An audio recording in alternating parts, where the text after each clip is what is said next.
ou se é para essa criança se adaptar a mim. Nós sabemos, por exemplo, de 0 a 1 ano, qual que é a necessidade de afetividade relacional para um estágio de convivência. Tanto que o Juizado da Infância e da Juventude mesmo, não porque está escrito numa norma, ele já diz, dentro dos processos, dos seus despachos, qual que é a necessidade desse estágio, desse período de convivência em relação às faixas etárias. Então, a gente se alinha a esse discurso. Talvez a gente pudesse deixar como indicativo uma faixa. Baseado nisso, eu vou fazer um outro parênteses, participando de, por exemplo, reuniões que a gente já vem há algum tempo discutindo a política nacional, né, e o plano decenal. A gente vem discutindo também, junto com a SDH, o governo federal, uns indicativos para a convivência familiar e comunitária. Por exemplo, agora no Plano Brasil Protege Suas Crianças, que tem um eixo que é só de convivência familiar e comunitária, existe uma perspectiva de que não se acolha mais institucionalmente crianças com menos de 3 anos.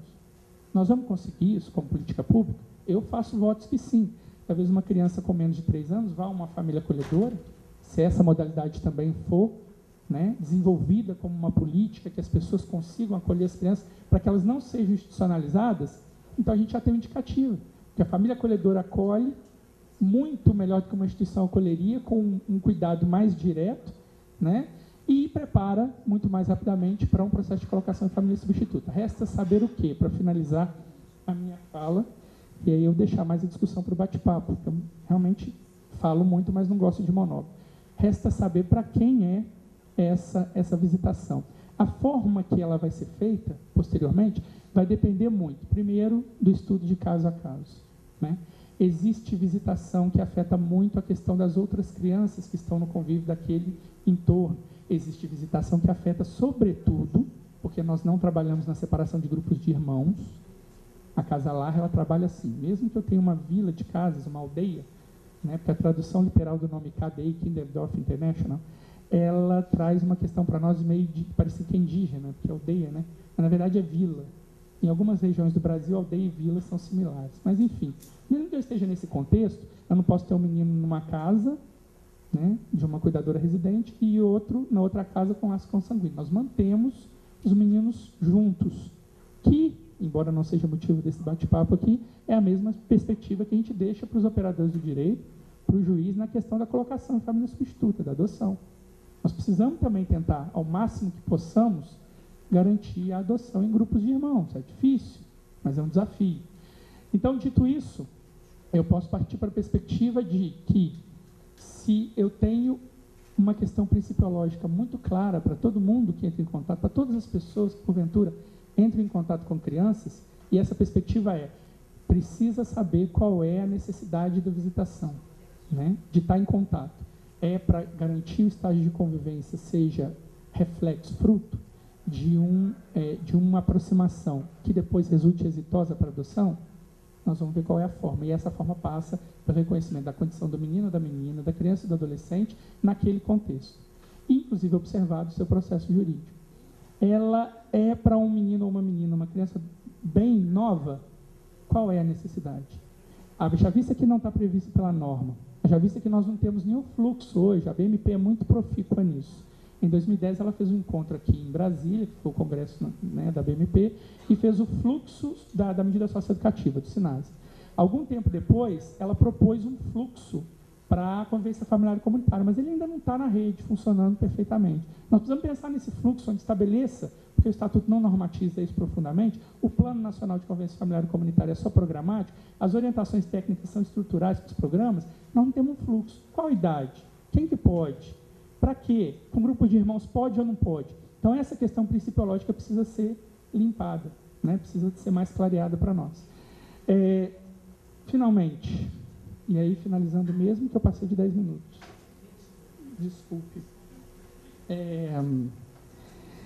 É preciso que se tenha um respeito muito grande pela história de cada criança, de cada adolescente, né? É preciso que a gente tenha, tanto na nossa formação como na nossa estrutura, capacidade de dar resposta para as pessoas que vêm, mas para os meninos que estão lá, de, não só naquele momento, fez a visitação, né, foi, conheceu, estabeleceu aquele vínculo, por menor que seja o tempo, tem uma questão ali.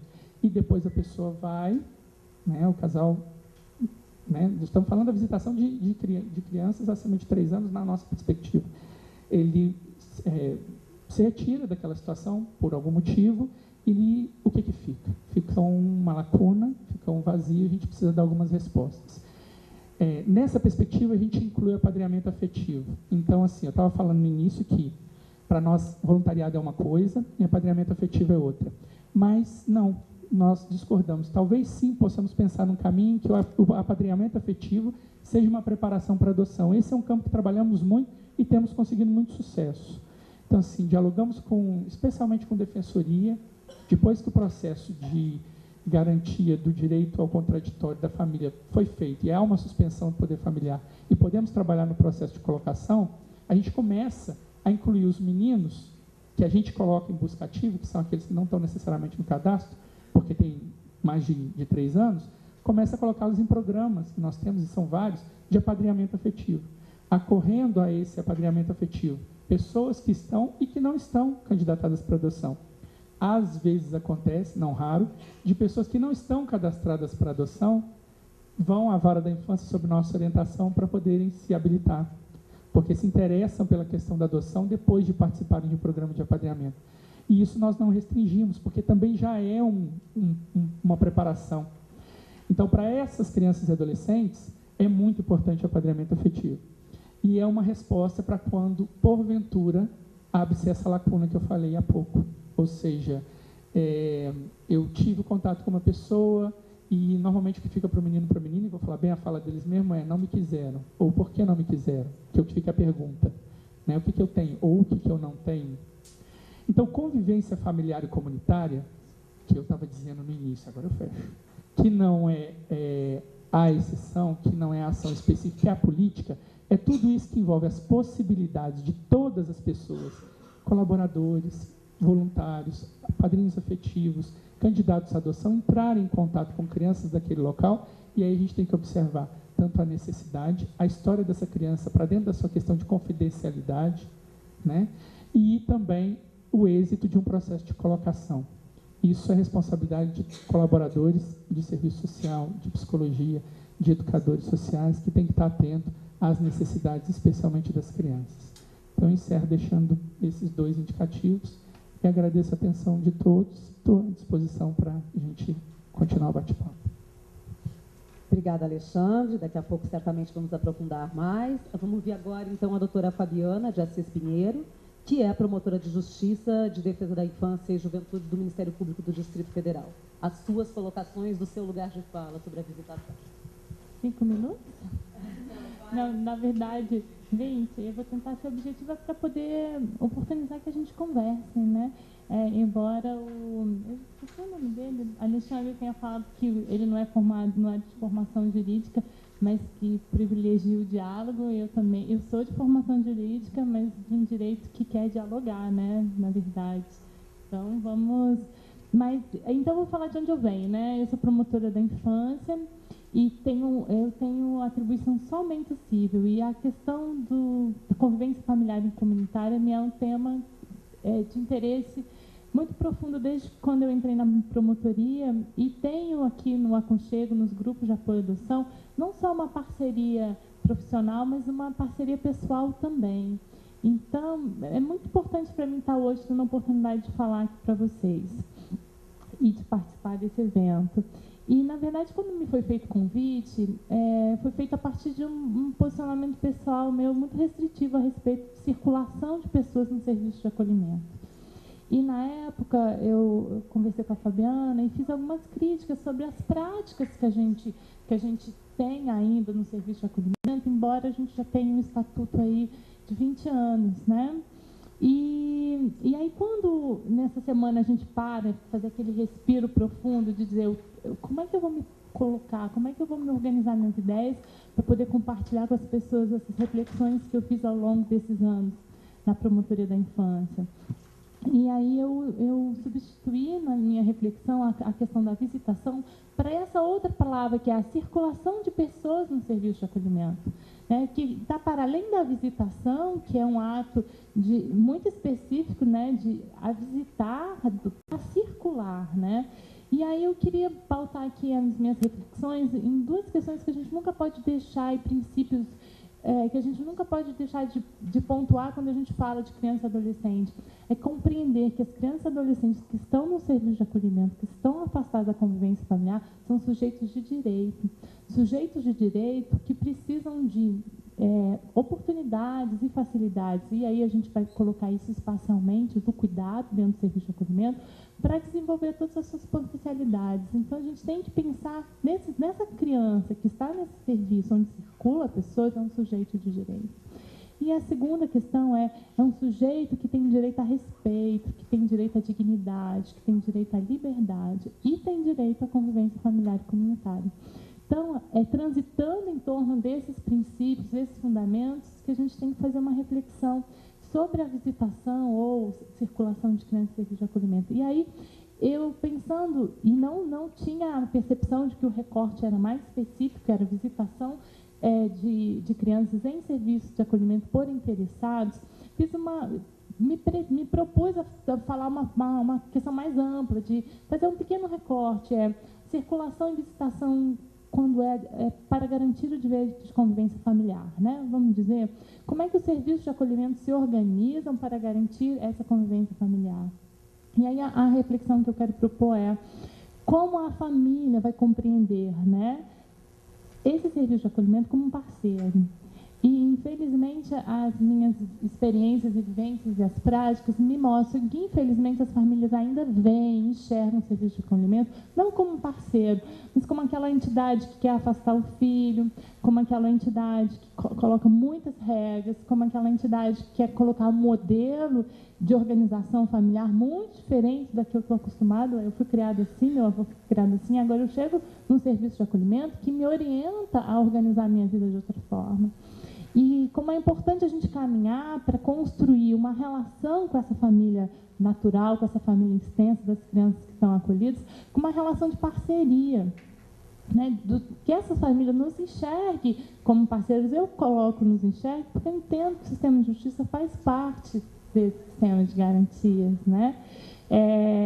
E, além disso, a família tem que compreender, mas, sobretudo, o serviço de acolhimento tem que enxergar essa família como uma entidade com muitas potencialidades, né? E tem que enxergar essa família, e eu me sinto muito confortável de falar isso, porque, na verdade, os grupos de apoio à adoção, e eu ouvi isso muito nas minhas experiências pessoais, a gente tem que desconstruir o idealizado, né? E quando a gente trabalha com família, e essa família de origem, eu vou fazer esse recorte biológico, natural, como a lei usou, extenso, a gente tem que deixar de lado uma família idealizada, né, para aquela família real e concreta que a criança institucionalizada tem. E que, dentro da realidade dela, ela pode ser potencializada em muitas questões. E aí, nesse aspecto, a gente tem que falar de visitação de crianças em serviço de acolhimento, porque elas precisam ser visitadas por essa família. Esses vínculos, eles têm que ser fortalecidos, tem que ser desenvolvida uma dinâmica, uma metodologia. Eu gosto muito de falar de protocolos de trabalho no serviço de acolhimento para fomentar essa convivência. E aí a gente tem que ampliar, né? E aí eu vou trazer das minhas experiências, quero sempre pontuar com exemplos. Não é possível que a visitação no serviço de acolhimento seja quarta-feira às 14h, né? Não é possível que existam serviços de acolhimento que restringam horários de visitação em que a família não consegue se adequar, porque trabalha no plantonista, que trabalha nos finais de semana. Então, antes da gente começar, eu estava falando com a Cláudia a importância da gente ampliar esses horários de convivência na visitação, mas a convivência familiar e chamar essa responsabilidade parental vai para além da visitação, que é aquele ato, e aí eu posso dizer, às vezes pacífico, às vezes não tão pacífico, de chegar no serviço de acolhimento e se haver com a criança, estar com ela por algumas horas e conversar, mas apesar da criança estar institucionalizada, e aí eu falo de um espaço do Distrito Federal, que a maioria das nossas instituições são instituições mesmo, um abrigo institucional, ela está acolhida, e a família continuar fazendo parte da vida dela, da vida escolar. Então, o que é convivência familiar? É a criança ter uma atividade na escola e o serviço de acolhimento chamar para essa atividade, que ela tem uma consulta médica e o serviço de acolhimento chamar para essa consulta médica, chamar para um encontro que vá vou dar um exemplo, a promotora vem aqui hoje no abrigo, venha para você conversar com essa promotora, participar das decisões de tudo que está sendo tomado. Enfim, nós vamos ao conselho tutelar, chame essa família para ir ao conselho tutelar, e isso coloque a criança nessas dinâmicas. Então, a gente pode falar de visitação nesse ponto de vista, sim. A visitação, e ela é legal, e ela é precisa, e a gente está fazendo garantir direitos.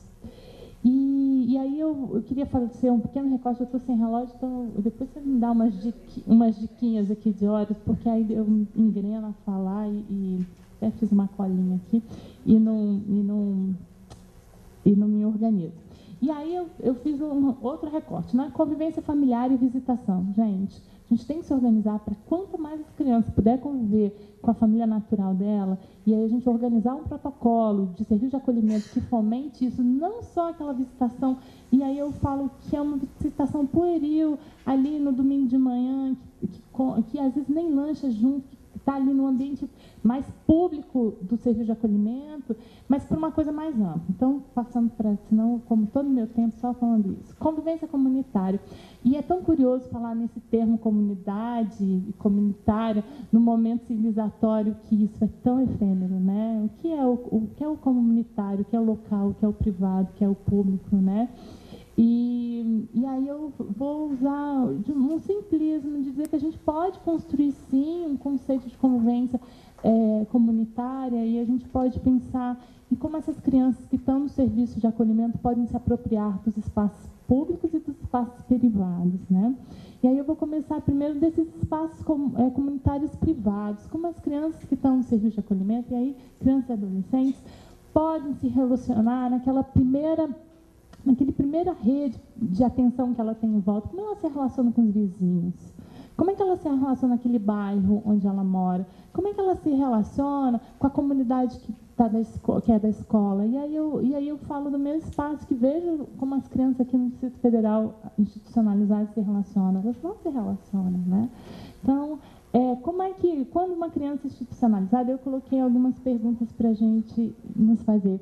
E eu sempre gosto, toda vez que eu penso uma criança acolhida, eu penso em fazer uma comparação daquela criança que permanece no ambiente familiar. Como o serviço de acolhimento, e a sua fala é muito própria, tem que se aproximar cada vez mais do ambiente familiar, né? Então, no ambiente familiar, as crianças não brincam na rua, brincam, né? No ambiente familiar, elas não vão dormir na casa do coleguinha? Vão. Elas não vão na festa de aniversário do colega da escola? Vão, né? Os colegas da escola não vão na casa dela? Como é que uma criança institucionalizada participa dessas dinâmicas que são próprias da convivência comunitária, né? E eu temo dizer que eu desconheço, né, um serviço de acolhimento que isso seja possível. E não é possível só porque o serviço de acolhimento se organiza para isso, mas porque o senso comum ainda trata essas crianças que estão sob a medida de proteção de uma forma preconceituosa, estigmatizada, né? E aí a gente tem no Distrito Federal um movimento comunitário para que não se instale uma cautelar em determinado bairro. Olha o absurdo que a gente chega. Mas como é o nosso desafio de poder proporcionar para essas crianças e adolescentes essas dinâmicas comunitárias, né? E outra questão da convivência comunitária é a apropriação. Esses são os espaços privados, né? Como é que faz que a criança institucionalizada, acolhida, se aproprie desses espaços privados? Do vizinho, da amiguinha, da escola. Como a criança recebe uma visita do amiguinho do serviço de acolhimento, né? Vamos fazer essa reflexão. O amiguinho da escola, aquele que ele mais se afina na escola, vai visitá-lo lá no serviço de acolhimento. Então, todas essas dinâmicas a gente tem que tentar estabelecer protocolos para fomentar. Sobre a apropriação do espaço público, isso me parece mais intrigante ainda, porque eu ainda percebo a apropriação das crianças institucionalizadas nos espaços públicos sempre uma apropriação marginal, periférica. E aí eu vou fazer a descrição de como é que é. Ela vem num ônibus ou numa Kombi de serviço de acolhimento com um emblema enorme, né, serviço de acolhimento e tal, entra na porta, não paga a entrada, entra pela porta do fundo do cinema, entra por uma porta lateral do teatro, ou elas estão identificadas nos museus, nas praças, né? Então, não me parece uma apropriação periférica desses espaços públicos. E aí a criança do serviço de acolhimento me lembra muito a Penha, muito querida, dizer: